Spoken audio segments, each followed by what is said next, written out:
Capítulo 38. O caso Tobias.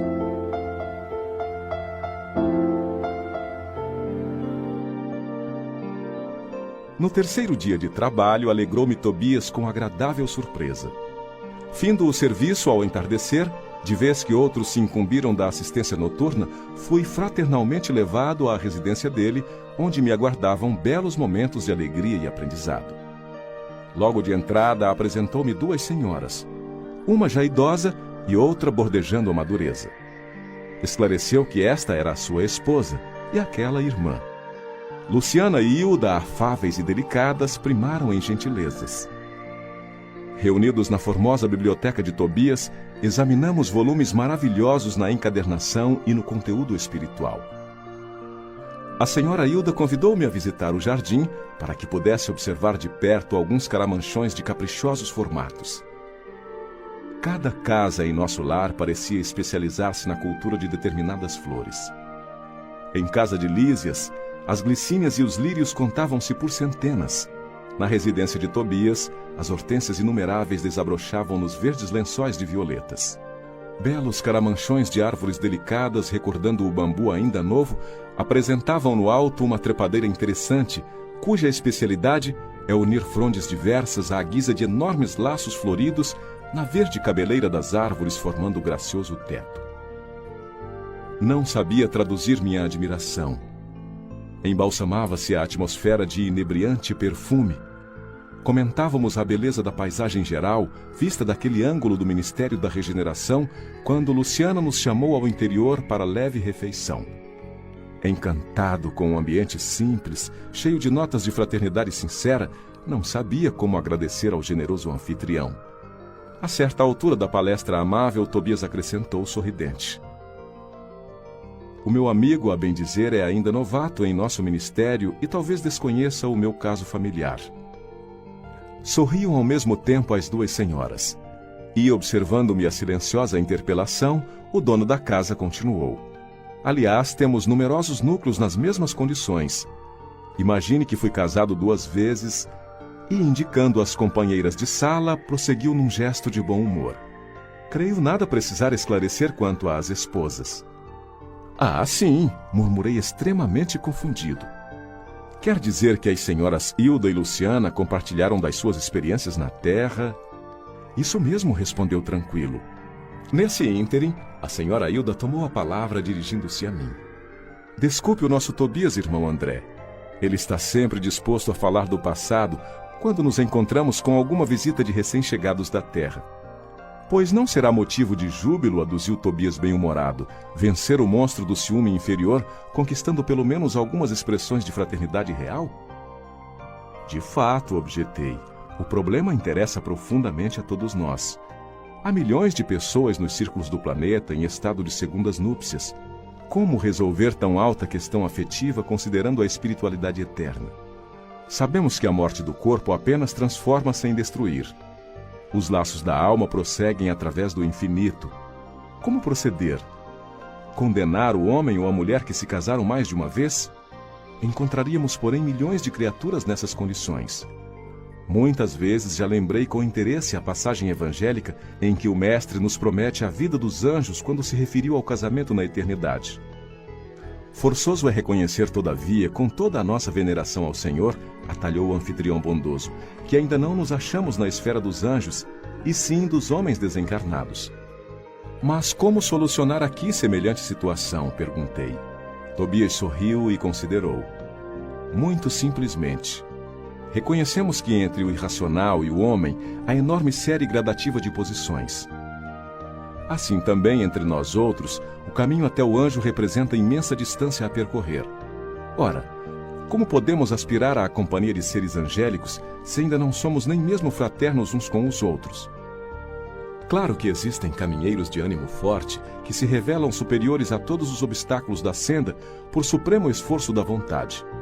Mas a maioria não prescinde de pontes ou do socorro de guardiães caridosos. Em vista dessa verdade, os casos dessa natureza são resolvidos nos alicerces da fraternidade legítima, reconhecendo-se que o verdadeiro casamento é de almas, e essa união ninguém poderá quebrantar. Nesse instante, Luciana, que se mantinha silenciosa, interveio acrescentando: convém explicar, todavia, que tudo isso, felicidade e compreensão, devemos ao espírito de amor e renúncia de nossa Hilda.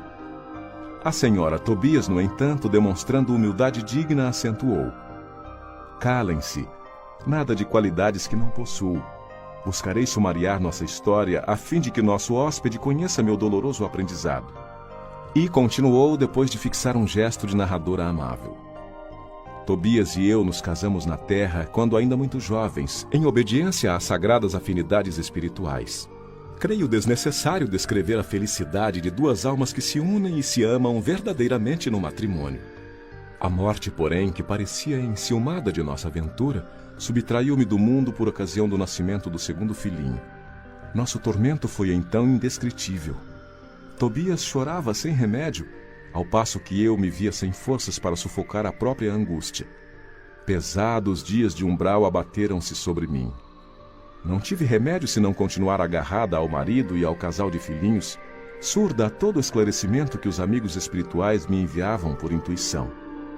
Queria lutar como a galinha ao lado dos pintinhos. Reconhecia que o esposo necessitava reorganizar o ambiente doméstico, que os pequeninos reclamavam assistência maternal. Tornava-se a situação francamente insuportável. Minha cunhada solteira não tolerava as crianças e a cozinheira apenas fingia dedicação. Duas amas jovens pautavam toda a conduta pessoal pela insensatez. Não pôde Tobias adiar a solução justa e, decorrido um ano da nova situação, desposou Luciana, contrariando meus caprichos. Ah, se soubesse como me revoltei! Semelhava-me a uma loba ferida. Minha ignorância deu até para lutar com a pobrezinha, tentando aniquilá-la. Foi aí que Jesus me concedeu a visita providencial de minha avó materna, desencarnada havia muitos anos. Chegou ela como quem nada desejava. Enchendo-me de surpresa, sentou-se a meu lado, pôs-me em seguida ao colo como noutro tempo e perguntou-me lacrimosa: que é isso, minha neta? Que papel é o seu na vida? Você é leoa ou alma consciente de Deus? Pois nossa irmã Luciana serve de mãe a seus filhos, funciona como criada de sua casa, é jardineira do seu jardim, suporta a bilis do seu marido e não pode assumir o lugar provisório de companheira de lutas ao lado dele? É assim que o seu coração agradece os benefícios divinos e remunera aqueles que o servem? Quer você uma escrava e despreza uma irmã? Hilda, Hilda, onde está a religião do crucificado que você aprendeu? Oh, minha pobre neta, minha pobre! Abracei-me então em lágrimas com a velhinha santa e abandonei o antigo ambiente doméstico, vindo em companhia dela para os serviços de nosso lar. Desde essa época tive em Luciana mais uma filha. Trabalhei então intensamente. Consagrei-me ao estudo sério, ao melhoramento moral de mim mesma. Busquei ajudar a todos, sem distinção em nosso antigo lar terrestre. Constituiu Tobias uma família nova que passou a me pertencer igualmente pelos sagrados laços espirituais. Mais tarde voltou ele, reunindo-se a mim, acompanhado de Luciana, que veio também ter conosco para nossa completa alegria. E aí tem, meu amigo, a nossa história. Luciana, contudo, tomou a palavra e observou. Não disse ela, porém, quanto se tem sacrificado ensinando-me com exemplos. Que dizes, filha? Perguntou a senhora Tobias, acariciando-lhe a destra. Luciana sorriu e ajuntou. Mas, graças a Jesus e a ela, aprendi que há casamento de amor, de fraternidade, de provação, de dever, e no dia em que Hilda me beijou perdoando-me, senti que meu coração se libertara desse monstro que é o ciúme inferior. O matrimônio espiritual realiza-se alma com alma, representando os demais simples conciliações indispensáveis à solução de necessidades ou processos retificadores, embora todos sejam sagrados. E assim construímos nosso novo lar na base da fraternidade legítima, acrescentou o dono da casa. Aproveitando o ligeiro silêncio que se fizera, indaguei. Mas como se processa o casamento aqui? Pela combinação vibratória, esclareceu Tobias atencioso. Ou então, para ser mais explícito, pela afinidade máxima ou completa. Incapaz de sopitar a curiosidade, esqueci a lição de bom tom e interroguei. Mas qual a posição de nossa irmã Luciana neste caso? Antes, porém, que os cônjuges espirituais respondessem, foi a própria interessada que explicou. Quando desposei Tobias, viúvo, já devia estar certa de que, com todas as probabilidades, meu casamento seria uma união fraternal acima de tudo. Foi o que me custou a compreender. Aliás, é lógico que se os consortes padecem inquietação, desentendimento, tristeza, estão unidos fisicamente, mas não integrados no matrimônio espiritual. Queria perguntar mais alguma coisa, entretanto não encontrava palavras que revelassem ausência de impertinente indiscrição. A senhora Hilda, contudo, compreendeu meu pensamento e explicou. Fique tranquilo, Luciana está em pleno noivado espiritual. Seu nobre companheiro de muitas etapas terrenas precedeu-a há alguns anos regressando ao círculo carnal. No ano próximo ela seguirá igualmente ao seu encontro. Creio que o momento feliz será em São Paulo. Sorrimos todos alegremente. Nesse instante, Tobias foi chamado à pressa para atender a um caso grave nas câmaras de retificação. Era preciso, desse modo, encerrar a palestra.